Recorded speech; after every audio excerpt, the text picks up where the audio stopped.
Fala pessoal do YouTube, aqui quem fala é o Matheus.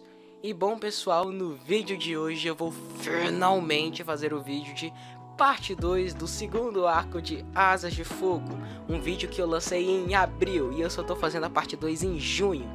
Dá pra ver o meu nível de compromisso. Esse vídeo é uma parte 2, ou seja, ele é uma continuação. Então, se tu quer entender desde o começo, eu recomendo que você volte para o primeiro vídeo, que eu falei sobre o livro Moon Rising e sobre o livro Winter Turning. Então, se você tá querendo ver toda a história do segundo arco de Asas de Fogo, não é aqui que começa, tudo bem? É no outro vídeo que eu expliquei a origem e agora eu vou explicar o meio pro final do arco 2. Que vão ter spoilers nesse vídeo, né? No vídeo passado também teve, mas eu diria que os spoilers vão ser um pouquinho maiores, porque, né, vai finalizar o arco 2 e vai ter um gostinho pouco do arco 3 também. Então, se tu não tá preparado ainda para receber essas informações e tá esperando os livros lançarem aqui no Brasil ainda, eu recomendo que tu espere eu lançar outro vídeo de Asas de Fogo, não esse, tudo bem? Vamos começar o vídeo. Escape Peril, a escapada de Perigosa, que foi lançado no dia 26 de maio de 2015, sendo o primeiro livro da saga com uma protagonista Asas do Céu. E para quem não lembra, Peril, né, Perigosa, foi uma das personagens mais importantes do primeiro arco. A Perigosa foi aquela campeã da Rainha Escarlate, aquela que lutava na arena e tal, que ajudou o Lamu e os seus amigos lá a escaparem da arena. A Perigosa foi muito importante para o primeiro arco. Muitos consideram até ela o Asas do Céu da profecia, se bem que a profecia nem existe. Esse livro tem sérios problemas, na minha opinião, mas eu vou falar sobre isso mais pra frente. O livro começa mostrando muito tempo antes, em uma cena onde a Ruby, né, a filha da Escarlate, ela se lembrou de sua velha irmã, a Turmaline. Elas eram duas irmãs, né, elas eram filhas da Rainha Escarlate, e a Turmaline estava querendo muito se tornar rainha dos Asas do Céu. Mas a Escarlate é uma das rainhas mais insanas de Asas de Fogo. Ela é muito malvada, faz de tudo só pra, sabe, suprir o ego dela. As próprias arenas de batalha, ela criou isso como entretenimento. Dragões se matando para escaparem de lá vivos e ela só assistindo isso com uma pipoca na mão. Então a Turmaline, ela decide tomar o trono. O Reino Celeste, né, que é o reino dos Asas do Céu, virar um lugar de paz. Só que misteriosamente a Turmaline, ela desaparece. Um tempo depois se passa, ainda no prólogo, e a Escarlate anuncia que tem um dragão novo no Reino Celeste. Esse dragão era nada mais, nada menos que a Perigosa, a filha roubada de Francélia, que era um asa do céu com poderes de escala de fogo. Tudo que ela tocava queimava, era basicamente isso. Ela destrói todos os ovos de asas do céu que iam nascer naquela noite. Você pensa, Matheus, por que ela está fazendo isso? Simplesmente porque aquela era nada mais, nada menos que a noite mais brilhante. A noite em que a profecia diz que 5 dragonetes iam nascer para pôr fim à guerra. Nessa noite, né, ia nascer um Asas do Céu que era para ser um dragonete da profecia. Então, só para tu ver o nível de maldade da Escarlate, ela seria capaz de matar os próprios súditos dela, sem impossível a profecia ser realizada. Voltando ao tempo presente, a Perigosa quer se vingar da Rainha Escarlate, porque ela era uma ameaça para a Academia da Montanha de Jade, pro Lamu, pro pessoal todo. Ela tá vendo que o mundo com a Escarlate não pode ser um mundo em paz, né? Porque a gente teve o fim da guerra, né, de sucessão dos Asas de Areia, né? Onde Thorn, que é a mãe da Solana, virou rainha. Só que Pirra, né, que é o continente, ainda não estava em paz, porque a Escarlate estava solta. Então, na cabeça da Perigosa, a única dragão, né, que podia deter a Escarlate era ela. Então, ela decide ir atrás da Escarlate. E quem vai ao lado dela é o Turtle, sim, o Tartaruga. Porque o Tartaruga tá muito preocupado que os seus amigos, eles tinham ido atrás de resolver uma situação que tinha acontecido com o Winter, né, a Cincelo, que estava trabalhando com a Escarlate. Então, essa era a oportunidade perfeita da Perigosa e do Tartaruga, né, o Turtle, de encontrarem a Escarlate. Então Perigosa e Tartaruga começam a se mover em direção à Possibilidade. Para quem não conhece, Possibilidade foi uma cidade que se formou há alguns anos, tipo, ela estava em formação durante a guerra mesmo. Eu não sei se eu tô 100% certo, que eu não pesquisei muito sobre isso. Mas Possibilidade é tipo uma cidade onde a gente tem várias tribos vivendo juntas. principalmente asas do céu e asas de areia. Enfim, no caminho onde a Perigosa e Tartaruga vão atrás de possibilidade, a Perigosa percebe um estranho Asas da Noite a seguindo. E eles descobrem mais tarde que aquele Asas da Noite era na verdade um aliado da Rainha Escarlate. E uma coisa que eu esqueci, que eu fiquei com muita raiva do vídeo anterior, que no meio da viagem que Moon e o pessoal todo lá, eles fazem para encontrarem a Rainha Escarlate, um Asas da Noite, ele meio que golpeia, né? Ele faz a Jupara, que é aquela Asas da Chuva, que era amiga da Glória, faz ela, tipo, entrar em coma. No começo a gente não entende, tipo, como assim? Ela é só um Asas da Chuva. Por que tu tá fazendo isso com Asas da Chuva? Então eu acabei esquecendo, tá? Esse Asas da Noite que a Perigosa percebe que tá seguindo ela é o mesmo Asas da Noite que feriu a Jupara. Inclusive o Tartaruga já sabe que a Jupara tá ferida. Depois de muito tempo de caminhada, Perigosa e Tartaruga chegam em Possibilidade. Lá eles encontram Moon, Kibble, e Tartaruga pergunta sobre Jupara. Pra quem não sacou ainda, o Tartaruga é meio que apaixonadinho pela Jupara. É o pior casal de Asas de Fogo. O Tartaruga fica super feliz que ele reencontrou o pessoal da academia. A Perigosa se sentiu um pouco excluída, sabe? A Perigosa, inclusive, ela sofre muito disso. Ela acha que ela precisa sempre de outro dragão, no caso eu ia falar outra pessoa, né? Mas ela é dragão, pra fazer ela feliz. E eu acho que esse é o principal problema desse livro. Porque, cara, a Perigosa não consegue sustentar um livro sozinho. Ela fica toda hora achando o que o Lamour acharia disso, o que os outros achariam disso. Ela não tem uma personalidade própria. Eu acho que esse é o maior defeito da Perigosa. Ela tem uma característica muito interessante, que é essa coisa das escalas de fogo dela. Só que a personalidade dela mesmo é muito rasa. Então eu falo justamente em Asas de Fogo que cada personagem tem suas motivações, tal, e a Perigosa não tem. A única motivação dela é o Lamour. Eu acho isso um problema. Eu amo Asas de Fogo. É a minha franquia favorita de livros. Só que eu não posso esconder os fatos. A Perigosa é muito mal desenvolvida nesse livro. Ela então decide fugir, né? Ela se sentiu muito excluída e ela acaba se chocando com o Winter. Sim, o Winter tinha acabado de voltar do Reino Gelado e ela acabou se trombando com ele. E lembra que eu falei que ela tem escalas de fogo? Sim, ele tava morrendo, né? Porque ele tinha, tipo, entrado em contato com lava. Só que aí a gente tem uma coisa que eu realmente não tava esperando. O Tartaruga se revela um dragão Animus e salva a vida do Winter com um objeto que ele tinha encantado pra curar as pessoas, sei lá. E pra quem não sabe, dragões Animus são tipo magos, sabe? Eles têm poderes. Depois desse incidente, a Perigosa volta a fugir, né? Ela se sentiu culpada pelo Winter, mas ela não voltou atrás. Ela encontra, por acaso, né, lá em Possibilidade mesmo, um Asas do Céu chamado Soar, que se revelou o pai da Perigosa. Nesse momento eu fiquei...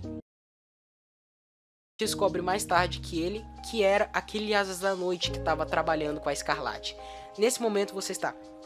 Como assim? Ele é um Asas do Céu, Asas da Noite... E se eu te falar que ele não é nenhum dos dois? Sim, o Soar, que na verdade se chama Camaleão, ele foi um Asas da Chuva que foi banido da sua tribo só porque ele não podia mudar a cor das suas escamas. Se você acha que os Asas da Chuva são só paz e amor, tá aí a prova, tudo bem. Ele é aliado da Escarlate porque ela foi a única que decidiu ajudar ele. E ele revelou pra Perigosa que ele tinha um certo pergaminho que fazia poderes pra ele, um pergaminho encantado por um Animus. Tudo que ele escrevia lá podia se tornar real. Ele decide fazer uma coisa pra ajudar a sua filha. Ele faz um feitiço pra que ela não queime mais ninguém, pra ela ter escamas normais de novo. Em troca, a Perigosa tinha que ajudar a Rainha Escarlate a retomar o Reino Celeste. Sim, a Perigosa estava muito chateada com a Escarlate e tal, só que ela percebeu que pela primeira vez na história ela podia ter a chance de tocar nas coisas sem queimar, então era uma oportunidade que ela não queria deixar passar. Só que aí, junto com a magia que o pai da Perigosa fez nela pra ela não poder queimar as coisas, ele meio que fez um feitiço na própria mente dela. Ou seja, ela não lembra mais de quem é o Lamour, ela não lembra mais da Academia de Jade. Ela só lembra que ela é uma guarda da Escarlate. Então era como se nada da saga toda tivesse acontecido. Escarlate volta pro Reino Celeste. Então no final do livro a gente tem a grande batalha entre Ruby e Rainha Escarlate. A Rainha Escarlate é derrotada por Ruby, que a gente descobre mais tarde que Ruby também estava enfeitiçada. pelo camaleão, que na verdade ela era a Tourmaline o tempo todo. A Ruby tava com um feitiço nela que ela era fraca, que ela não poderia vencer a Escarlate. Depois que ela descobriu isso, ela virou Tourmaline, que era na verdade a irmã dela, né, que foi implantado na cabeça dela que a Tourmaline era irmã dela, mas na verdade era ela o tempo todo. Ou seja, a Ruby era a Tourmaline. A Ruby foi só uma personagem criada pela Escarlate pra não ameaçar o trono dela, só que no fim deu errado e a Ruby derrota a Rainha Escarlate. Encerrando assim a participação da Rainha Escarlate, que é uma vilã que estava desde o primeiro livro, e pra mim o arco da Escarlate foi fechado muito bem, né?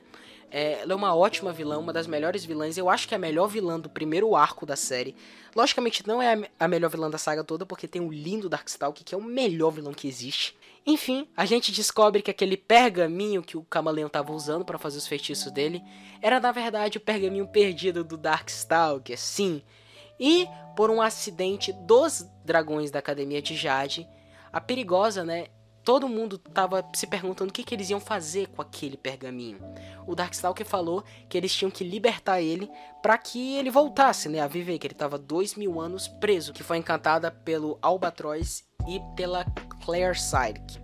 Então a Perigosa decide queimar o pergaminho. Você pensa, nossa, pronto, problema resolvido. Pirra está em paz, acabou a saga. Porque ao queimar o pergaminho, a Perigosa, sem querer, quebrou o feitiço que estava prendendo ele. Assim, Darkstalker volta à vida. Nesse momento começa o livro 9, o livro do Turtle, Tales of Power, lançado no dia 27 de dezembro de 2016. Depois que o Darkstalker foi libertado, o Tartaruga, como a gente já sabe, ele é um dragão Animus. Então na hora que o Darkstalker volta à vida, ele encantou a primeira coisa que ele viu na frente, que foi um graveto. A todo momento que ele segurava aquilo, ele meio que estava invisível pro Darkstalker. O Tartaruga que quer mostrar o seu valor, que quer salvar o dia, mas não tem coragem pra fazer isso. Eu acho que ele é um personagem muito interessante, porque ao contrário da Perigosa, ele tem desenvolvimento. Tu entende as motivações dele. E eu acho que foi isso que faltou no livro da Perigosa. O Darkstalker vai logo em direção à Academia de Jade. Todo mundo estava aceitando o Darkstalker de braços abertos. O Turtle já percebeu que alguma coisa estranha estava acontecendo. A própria Moon, ela desconfia que o Darkstalker jogou um feitiço em todos os dragões para eles não desconfiarem do Darkstalker. Quando o Darkstalker chega na Academia, ele faz um feitiço para vários dragões lá. Isso sendo mais uma estratégia para fazer o pessoal lá gostar dele. Ele também fez um feitiço com a Anemona, que é a irmã do Turtle. Então o Turtle tá muito preocupado com o que tá acontecendo. E ele mesmo faz um feitiço no Kibble. O Kibble não tava confiando muito no Darkstalker. O Kibble estava duvidando da própria mente dele. Isso é muito interessante pro personagem. Então o Turtle faz um feitiço rápido pro Kibble, para que o Darkstalker não possa mais fazer nenhum feitiço nele. Ele encantou o brinco do Kibble lá. Darkstalker diz que vai até o reino dos Asas de Chuva, porque após o livro 4, os Asas da Noite estavam morando no território dos Asas da Chuva. Ele vai lá e ele anuncia que ele vai reconstruir a cidade perdida da noite, que era o antigo reino dos Asas da Noite, que tinham escapado devido ao próprio Darkstalker. Ele faz um discurso e, estranhamente, todo mundo concorda. O Turtle, então, decide seguir o Darkstalker. Ele era o único que podia, justamente por estar invisível. Então ele vai atrás da Anemona, que também parte com ele junto para a Cidade Perdida da Noite. E ele também pede para ela curar a Jupara. E lembra que eu falei que o Tartaruga é um pouco apaixonado pela Jupara? Então, a Anemona meio que na zoeira faz um feitiço da Jupara pra ela gostar do Tartaruga.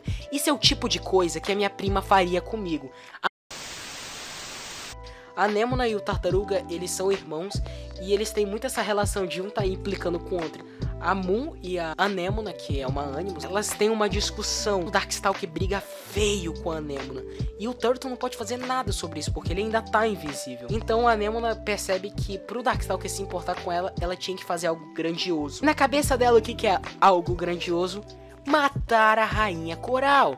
Para quem não sabe, a Rainha Coral é a rainha dos Asas do Mar. Ele tinha que impedir aquela batalha antes que fosse tarde demais. E foi aqui, cara, que a minha mente explodiu.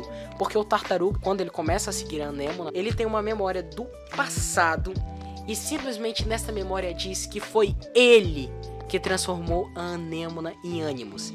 Sim, a Anemona não nasceu Animus, ela foi encantada para ser Animus. Conta que Redemoinho, que era aquele cara lá que trabalhava com a Coral, todo Asas do Mar, quando completa acho que 5 anos de idade, algo assim, tem que fazer um teste pra, tipo, ver se tem poderes, né? Justamente por isso. Porque os Asas do Mar, a linhagem real, já teve um Animus, então poderia ter de novo. E o Tartaruga sabia que ele era Animus, ele já tinha descoberto aquilo. E ele sabia que eles iam descobrir isso. Então ele transforma a própria irmã dele, a Anemona, em Animus, pra todo mundo esquecer ele e focar nela. Porque era uma coisa extremamente rara um dragão ser Animus. Apesar da Anemona estar a quilômetros de distância do Tartaruga, o Tartaruga consegue chegar primeiro no reino dos Asas do Mar. Então o Turtle percebe que a mãe dele estava bem.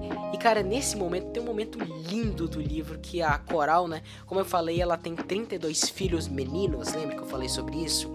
E cara, o Tartaruga, ele sempre se sentiu meio tipo gelado, sabe, meio descartado. E a Coral tipo se lembrou dele, sabe, foi um momento muito bonito do livro. Particularmente pra mim é uma das melhores cenas da história toda. Pera aí que minha prima tá me ligando. Eu tô gravando o vídeo. Quer dizer alguma coisa ao pessoal? Olá, pessoal. Eu acabei de baixar Minecraft pra criar. Oh, o que você está falando aí? No caminho de volta que o Tartaruga faz pra a cidade perdida da noite, ele acabou encontrando a Anemona numa ilha. E lá, meus amigos, a gente tem uma das cenas mais impactantes do segundo arco, que o Tartaruga e a Anemona, eles têm uma batalha de ânimos. Nenhum dos dois morre, porque os dois são ânimos, né? Mas é muito interessante ver como é que dois personagens que antes eram inseparáveis, que virarem tipo oponentes. Foi uma coisa interessante. Só que no meio dessa batalha, a Anemona para de lutar, o Tartaruga também.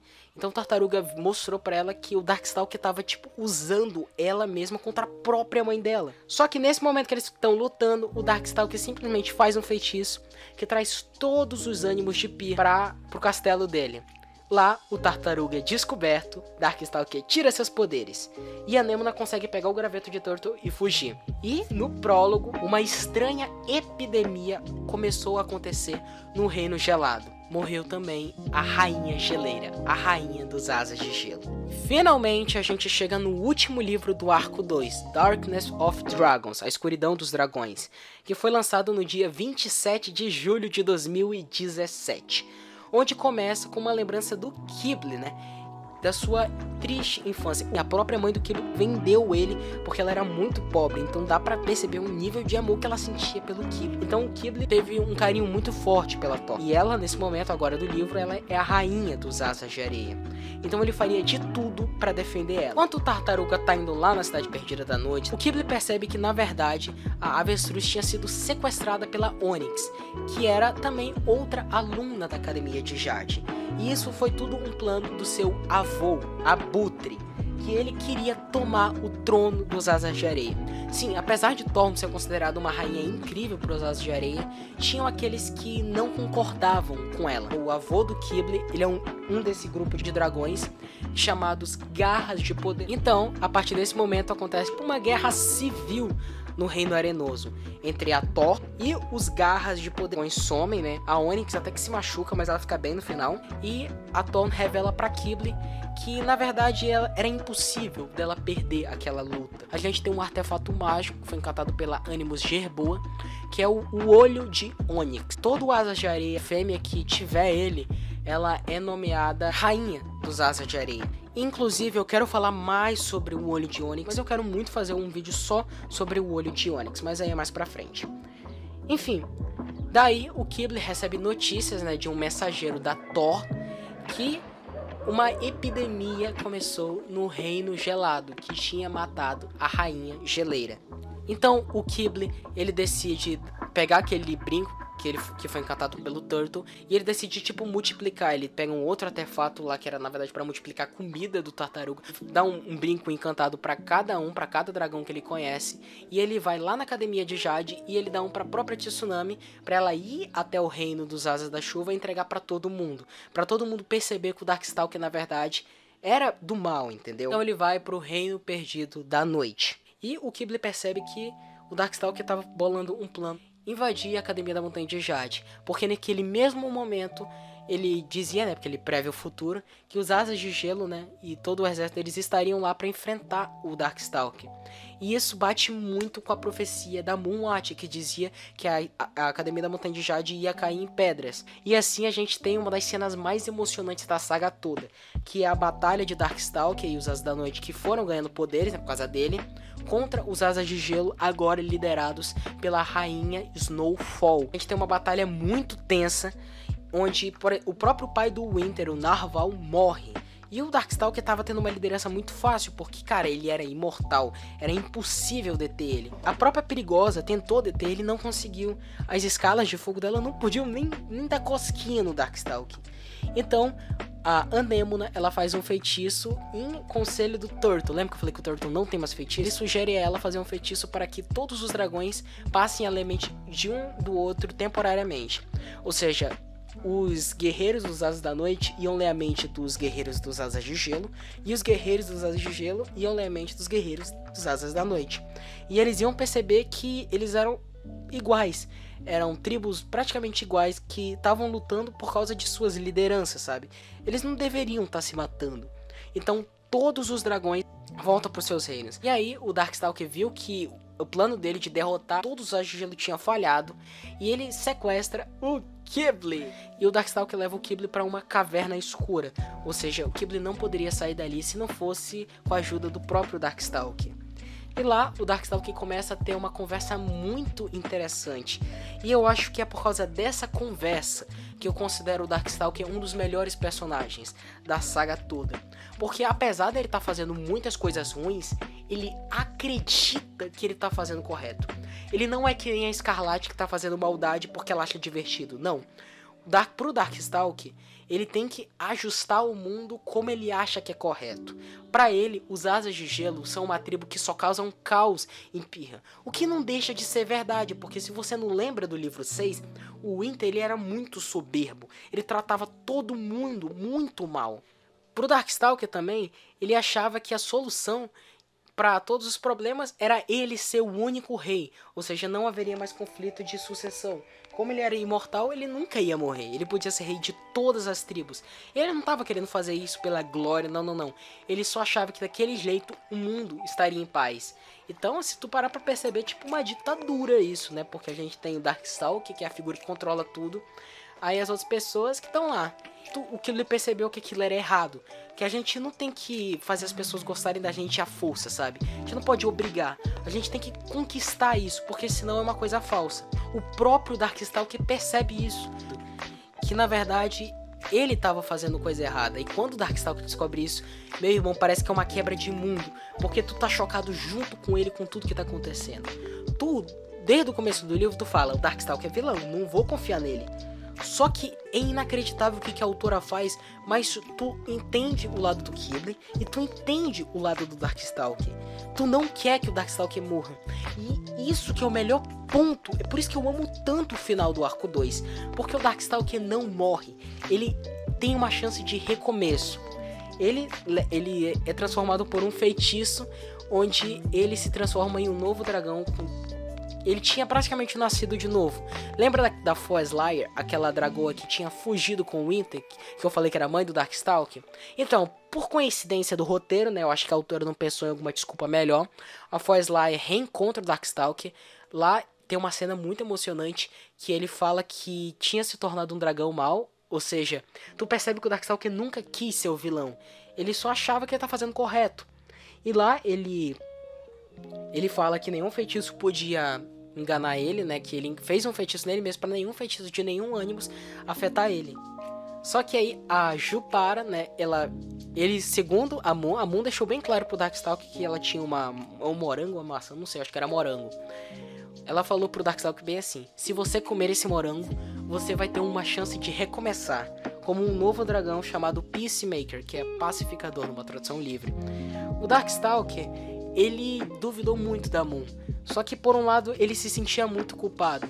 Só que ele comeu mais no sentido de orgulho, tipo, eu encantei um feitiço em mim mesmo pra ninguém poder me encantar. Vocês não podem me impedir. Nesse momento que ele fala isso, a Jupara, ela simplesmente fala: bem, E se for o seu próprio feitiço? Lembra que eu falei que ele tinha um pergaminho? Então, apesar do pergaminho ter sido destruído, uma pequena parte dele ainda estava intacta.